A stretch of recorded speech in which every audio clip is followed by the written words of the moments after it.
તાલુકાના અબાસના ગામના યુવકની હત્યાનો ભેદ ઉકેલવામાં પાભર પોલીસને સફળતા મળી હતી, ત્યારે એક પોલીસ કર્મચારીની હિંમત જોઈને પ્રશંસાનો પાત્ર બન્યા હતા।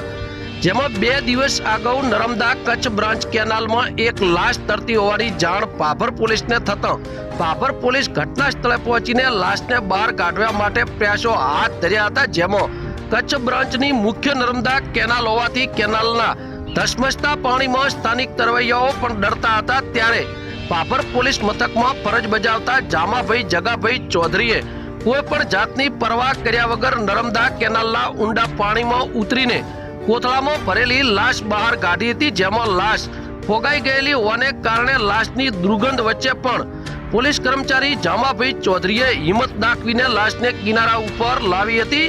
જેમાં પોલીસ કર્મચારી જામાભાઈ ચૌધરીનો વિડીયો સમગ્ર સોશિયલ મીડિયામાં વાયરલ થતા પ્રશંસાનો પાત્ર બન્યા હતા। જેમાં કચ્છની બ્રાન્ચની મેઇન કેનાલમાં ઉતરીને લાશને બહાર કાઢવા બદલ જાબાજ પોલીસ કર્મચારીની હિંમતને સ્થાનિક લોકોએ પણ દાદ આપી હતી।